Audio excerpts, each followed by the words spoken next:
Garbage music. Essay. Barton. In the dark, the notes of her playing floated up like sparks from a campfire that could not be seen. The notes were old, and the instruments were old. She lived in the oldest of the garbage mines, a pit dug down in the top of Taylor's Road landfill, one that had been dug only a few years after the last World War. It had fallen into disuse when the passages beneath the garbage-laden ground grew too twisting, too long, too prone to collapse.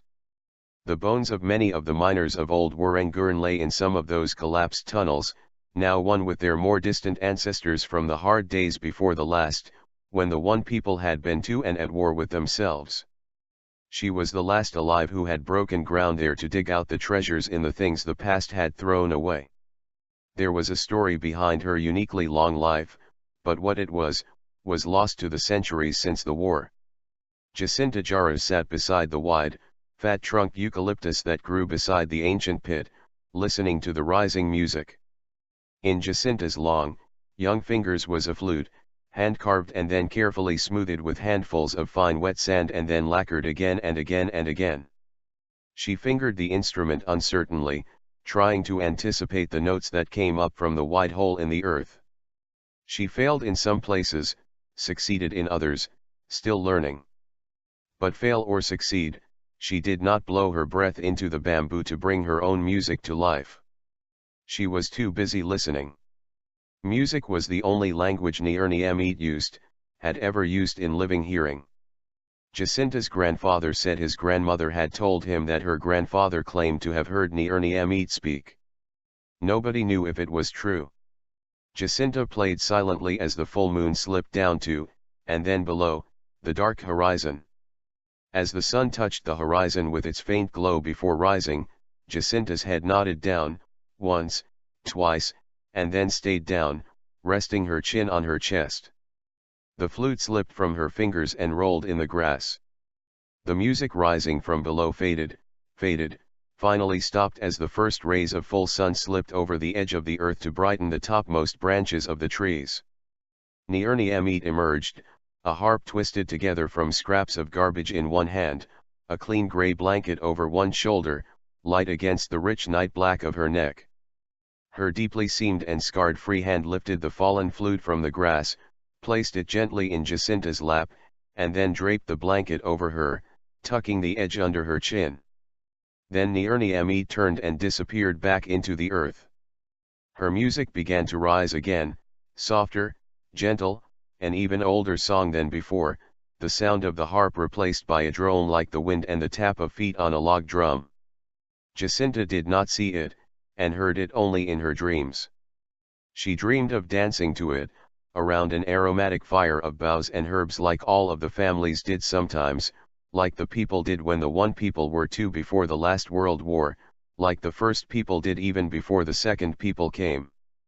Below, Neyerneyemeet played a wind drone made from wood that had once served several families as desks and chairs and shade for their yards, and what her feet tapped was made of plastic and metal that had once been part of an automobile and a television and two strollers in which blonde-haired and blue-eyed children rode, children who had grown old and had children of their own who had children themselves, children whose old bones now lay in the earth, becoming one with it again.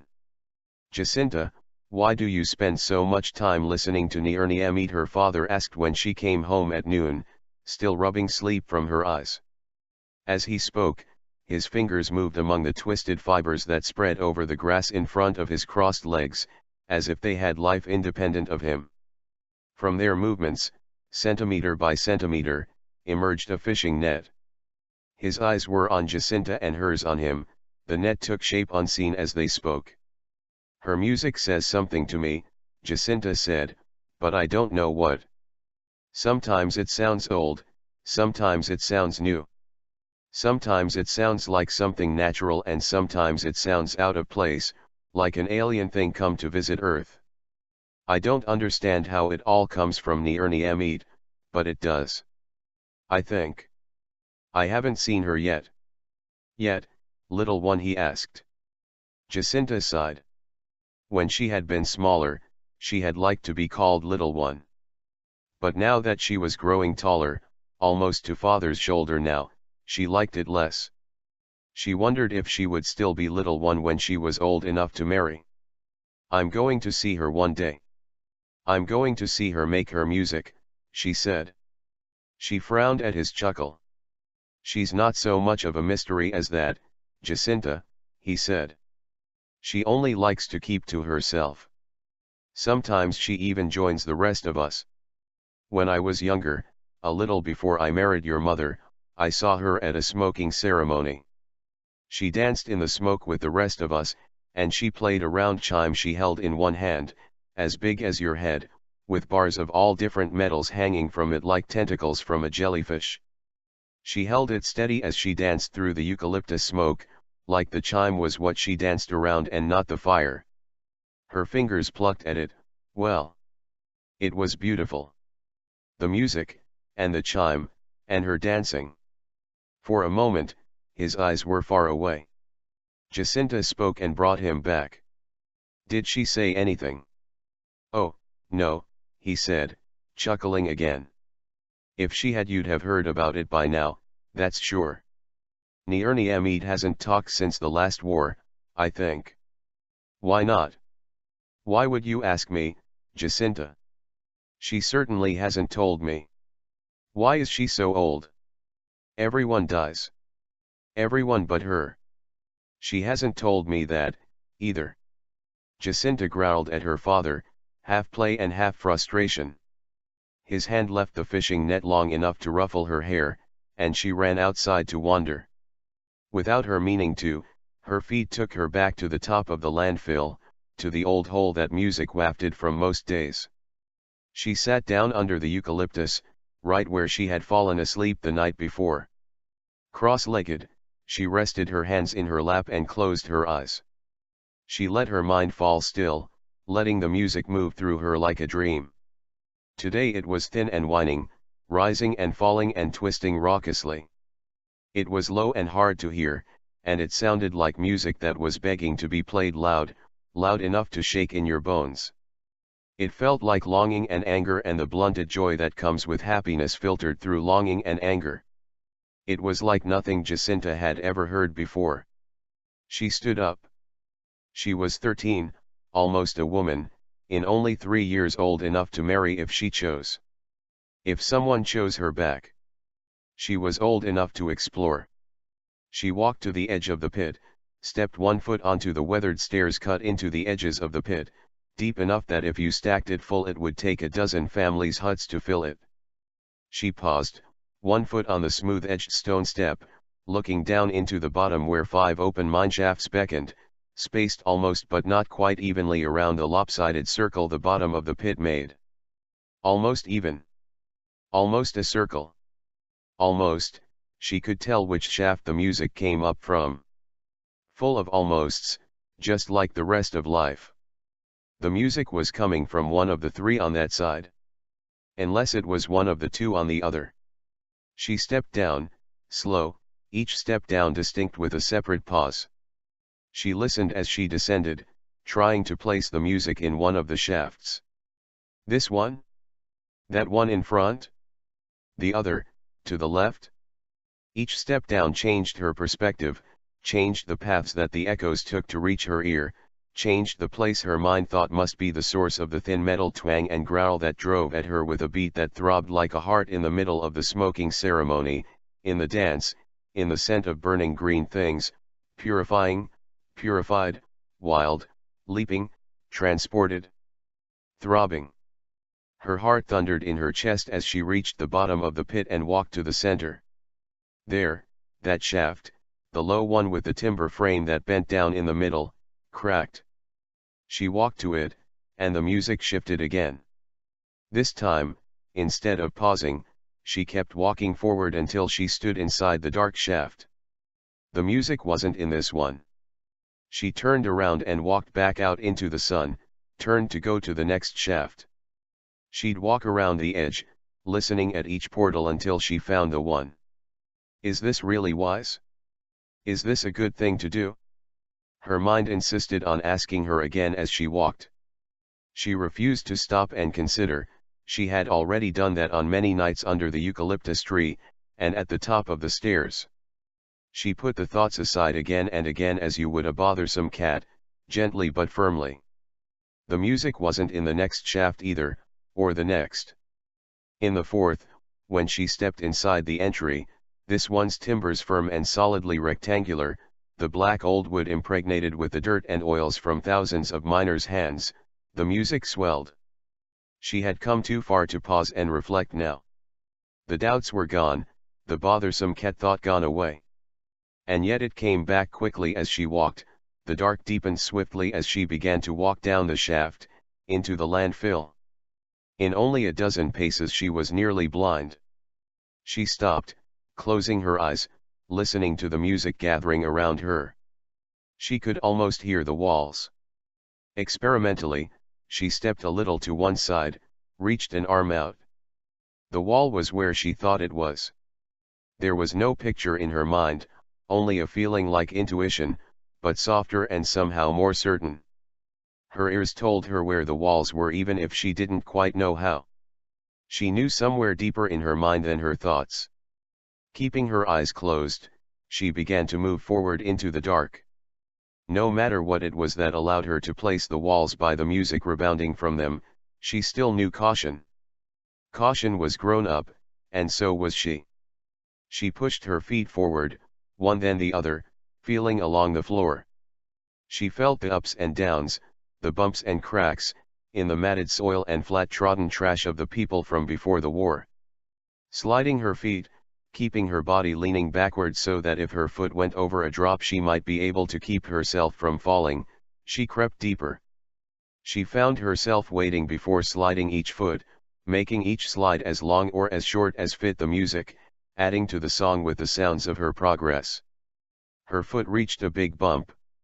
She lifted her foot, calloused toes feeling along the rough surface, seeking the top. It kept going up. A step. She stopped with her foot almost to knee height, put her foot back down, reached her hand out. A wall. She opened her eyes and looked right and left. To the left, there was a faint light showing, just a smudge in her vision with no real direction, faint and soft. It was hard to tell, in the dark where she couldn't even see the walls. 10 meters, 30. Eyes open now and fixed on the glow, she walked with her right hand dragging the wall's bumpy surface. The floor was still invisible so she kept the same foot-dragging gait as she went. The glow grew stronger, after 30 paces she could guess it came from a passageway leading off to the right, after 60 she could tell that it was filtered through a thick blanket, and that she was only 20 or so paces distant, perhaps 10 meters. She stood before the beige blanket, it was homespun with light leaking around the edges and out from under the bottom where it ended a centimeter above the hard-packed floor. The music leaked out too and she noticed it again, wondering when she had stopped hearing it and it had become another feature of the environment, in the background, inaudible.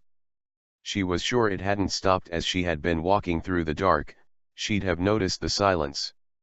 She had simply been moving through it as a fish moves through water, without realization.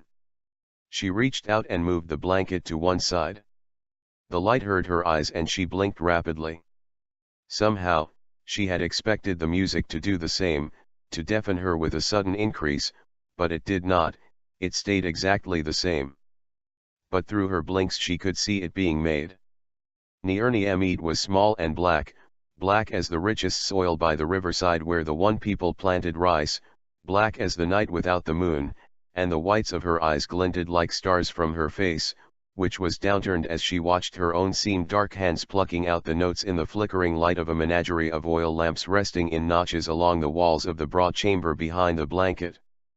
The instrument she plucked was outlandish, strange, a thing of ancient technology from before the last World War, a thing of factories and not of today's careful hand-making. The one people still made things like this, but sparingly, computers and electronic tools and solar skins and even satellites and spaceships. But handcrafters made them one at a time and the things they made looked like handmade things. This thing was shiny plastic, smooth, machine-stamped when it didn't need to be, reflecting the flickers of lamplight, garish apple red at its broad body that covered Neyerneyemeet's lap, and angular, a jutting triangle with a long black neck against which metal strings lay glossy like brass. A black cord joined it to a box, and from the box wailed the strange music. Neyerneyemeet looked up at her, white eyes blazing in the deep black face, with centers like holes in the night. Their eyes met. Neyerneyemeet kept playing, a finger adjusting a dial on the red face of the instrument. The music grew quieter and wailed still, but more softly. Jacinta opened her mouth to speak but found all of the questions she had fled. She closed her mouth and sat down on the cold roughness of the floor, not noticing the chill, lost in listening. The music paused for a short space, a handful of seconds, not more than a minute. And then it began again, quiet, high, irregular, softly crying. Jacinta closed her eyes and let the crying move through her. She could hear the baby in the music. The music grew, slow at first, then faster, faster, swelling, questing. It grew sure and bold and brash, and Jacinta could hear something like herself in it, exploring and questioning behind its surety. It grew still more sure, regular, softening around the edges, less brash, more predictable. And then suddenly it swelled and burst into a wild fragmented breakbeat shriek, echoing off the walls and multiplying into uncountable threads and undertones, all clashing, wounded, screaming in agonized minor keys. The shrieking, the screaming, went on and on until Jacinta thought her ears would bleed and her head could take no more, overwhelmed. And then one of the fragments emerged from the chaos, limping, wounded, a stark single tune, simple, stripped, naked, wandering, lost. Jacinta reeled, feeling her body shake as she sat cross-legged. The music had brought the dry history of the last World War to life in her mind, the human pain, the billions dead, the suffering 400 years old that had wasted the old civilizations of Europe and Asia and the Americas and Africa with nuclear missiles and bloody plagues and poison gases and hails of bullets. The wars that had left only the people of Australia, and bloodied and wounded even those, everywhere but in one place. But Australia had emerged from the war, here at Old Melbourne, made Wurrangurn by the becoming one of the two old peoples, and Jacinta leaned forward, understanding, ready to hear. But the red instrument in Neyerneyemeet's hands fell silent as she laid one dark hand gently flat across the brassy strings, stilling them. They watched each other in the lamplight for long minutes, both still. As they waited, Jacinta realized she was listening to another sound, one that emerged as her ears adjusted to the end of the music and grew sensitive in the quiet. The new sound was breathing. Before she had realized she was hearing it, she had heard it, and her breathing had changed to match Neyerneyemeet's, and they breathed as one in the cool rock dust smell of the cave Jacinta's ancestors had carved with pick and shovel.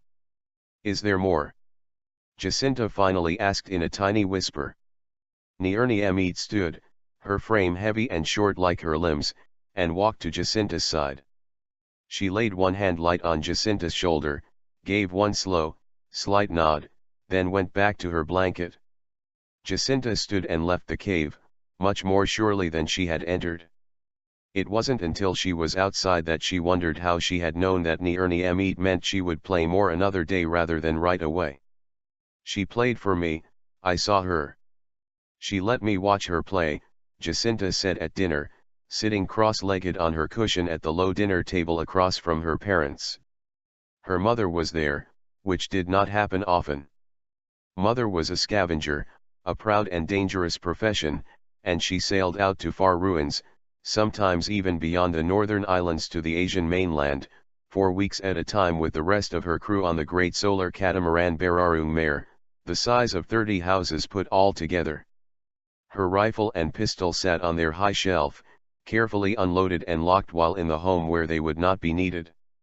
"Who played for you, sweet?" her mother asked. "Neyerneyemeet, I would guess," her father said, stealing Jacinta's thunder. She frowned at him. "That's right," Jacinta said. "She played the last World War for me. And I think she played her birth and growing up, too." "Played the last war?" her mother asked. "How do you play a war?" "You could hear it," Jacinta said. I could feel it. The music told me the suffering and the violence and the chaos, like I was there. She couldn't have, her father said, and Jacinta frowned at him again, harder. I mean, he said, hands up to her frown and spread wide, placating, I'm sure she played something that sounded that way, but how could you know that it was meant to be that? I'm certain she'd not have said so. She's never spoken in living memory. I could tell, father. If you had heard it you'd know it too, Jacinta said, matter of fact like she was talking about the weather. Her mother said, and they ate in silence for a little while, all thinking. Jacinta had meant to go back the next day, but she found herself making excuses. There were fish to be caught in the river, wooden shingles to be made for the roof, weeding to be done among the crops, animals to be tended in the herds that wandered freely through town. The late spring of December gave way to summer, and it was not until a hot summer day in February that Jacinta found herself at the foot of the old eucalyptus tree again, leaning against the trunk, listening for the music. It was rarely silent there, but sometimes it was, and this was one of those times. Jacinta wondered why. Did Neyerneyemeet simply not feel like playing some days? Was there a reason that she picked one day to play and one day not? Could Neyerneyemeet, who was older than the last war, fall ill and be unable to play? Jacinta had no answers. This time, she was ready for the old mine. After her last visit, she had begun to carry the smaller of her family's 2 torches. It was in lead light, the bulb itself being one of the relatively few items the one people could not make by hand. It had been made in a factory, which was nothing like the factories of old. The factories of old, the history tellers said, were places of both wonder and horror. Vast banks of machines in town-sized longhouses, endlessly churning out only a few identical devices in endless mountains, thousands and thousands of factories churning, places of repeating, soul-killing drudgery, places that wore the souls off the people who did the dull work for long hours on end, spinning the wealth of the earth into cheap trinkets to be disrespected, used only a few times, and then thrown away to be buried in the ground as garbage. Today, a factory was a small place run by a family or 2 of crafters who used machines to make what was too delicate or precise for a human hand to make, a place no bigger than a house that made what was needed and made it well, to last. Jacinta's lead bulb had been made for her grandfather before her father had been born, and it still burned bright. It was set in a skeletal frame of fine manganese steel, and in the frame were set curving panels of polished and stained burl wood that reinforced the frame, wood worn yet smoother by 50 years of human hands, and finely engraved with images of sharks and kangaroo and dingoes and burren and dolphins. She had no idea how the battery was made or what it was made of, but she knew it had never needed replacing and that the torch plugged into the house battery to recharge from the solar skin of the rooftop that lay over the shingles. With the torch firmly in hand, Jacinta descended into the pit and found the mineshaft that held Neyerneyemeet's chamber. Bringing the torch to life by twisting the bezel a quarter turn, she entered, shining it about to see the walls. She stopped in place with a gasp. The walls and ceiling were covered with carvings in the dark timbers. One wall was only names. The miners who had worked here for the century the mine had been active, Jacinta supposed. But the ceiling and the other wall were covered with images of animals and people and things, some ancient, some new. She saw solar catamarans, and she also saw warplanes from before the World War, sleek and sharp and sinister. There were land buggies, the fat-tired automobiles that were made and used sparingly today, and also the old automobiles that ate petroleum oil and spat smoke into the air and swarmed like locusts. There were whole scenes of beaches and concerts and sporting games, with dozens of people carved no bigger than the end of a pinky finger.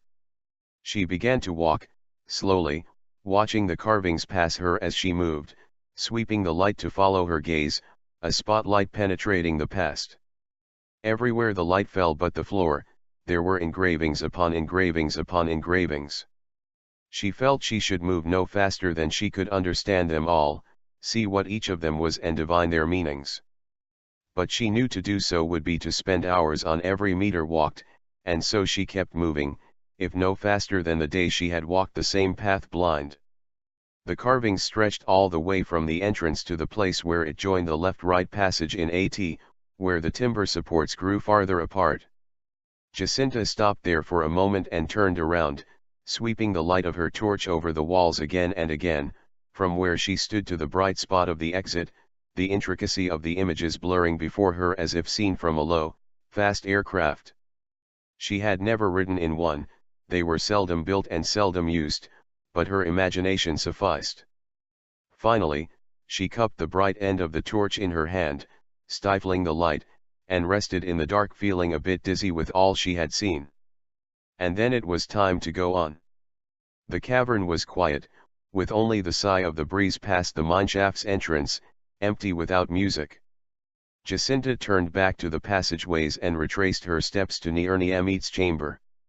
In the light of the torch she could see no light spilling past the blanket as she approached. "Hello," she said, barely above a whisper. There was no response. She quenched the torch and moved the blanket aside. The chamber seemed wider than before, the ceiling higher, in the light of a single oil lamp resting on a small shelf incised into the wall beside the blanket. The shadows were thick in the back of the chamber where Neyerneyemeet had played for her before. Jacinta stood, still holding the blanket, peering into the shadows. She could hear Neyerneyemeet breathe, though she could not see her among the shadows. Jacinta stepped inside and let the blanket fall behind her. She sat cross-legged upon the chilly floor again, and let her breathing fall into time with the ancient woman's. As she sat, her eyes adjusted to the dim and flickering light, and Neyerneyemeet materialized from within the shifting shadows, black on black on black, and the crescents of white eyes from within their deep sockets. Sitting cross-legged on the floor just as Jacinta was. From inside the dark blanket that rested over her dark shoulders, Neyerneyemeet drew a sliver of ivory white, slightly curved, as long as her forearm, and slender. She raised it to her broad lips and her breathing changed and she blew into it softly. The single notes quavered slightly, pure, drawn out, soft on the ends and thick in the middle, flowing into each other like waves on the running river, and yet each, somehow, alone in the dark. Gooseflesh covered Jacinta with a sudden quiver and a soft, soft gasp. Jacinta forgot the shingles and the town, her father and mother, the animals and the people. In the flickering light Jacinta forgot the light itself, forgot Neyerneyemeet, forgot Jacinta. There were only the notes, suspended in nothing, heard by nobody, there was the music and nothing more. The music was sadness and hope. The music was pain and joy. The music was loss and growing. The music was the vanishing of an old world, and the vanishing of a newer world, and the emergence of a newer world still, from the ashes that had come before. The music was the fall of a people, and a mingling, and the rise of a new age and a new people. The music was togetherness and belonging. The music was a remembering of the old ways and the older ways, pregnant with the knowledge of good and evil, heavy with warning, swelling toward dawn out of the night. The music was one pair of eyes on the outside, always watching, always watched, never belonging. The music was alone in the middle of a busy town. The music wept over a smile that outsiders never saw, in the dark. And the notes doubled, and walked together, grew rich and broad, swelling toward. They ended. Neyerneyemeet stood, holding the sliver of ivory flute in her rich black hands, and knelt before Jacinta. One hand placed the flute in her lap, the other touched the trails of tears on Jacinta's cheeks gently and then touched her own tears, bright on the rich black face. "My mother," Neyerneyemeet said, her voice quiet and deep and gentle. Jacinta looked down at the flute in her lap, touched it with her fingers and lifted it up, feeling over the century-smoothed barrel, touching the holes one by one, exploring. And then she understood. She lifted the flute to her lips and blew a simple note, hardly knowing how to do more. It came out long and sweet. In the half-light, Jacinta played the flute carved from the bone of Neyerneyemeet's mother's arm, the old woman's black fingers reaching out to move Jacinta's brown ones, guiding, teaching. And though Jacinta returned many times to visit her mother and father and her people in the decades that followed, and to teach them the things Neyerneyemeet taught her, the old Jacinta never came home.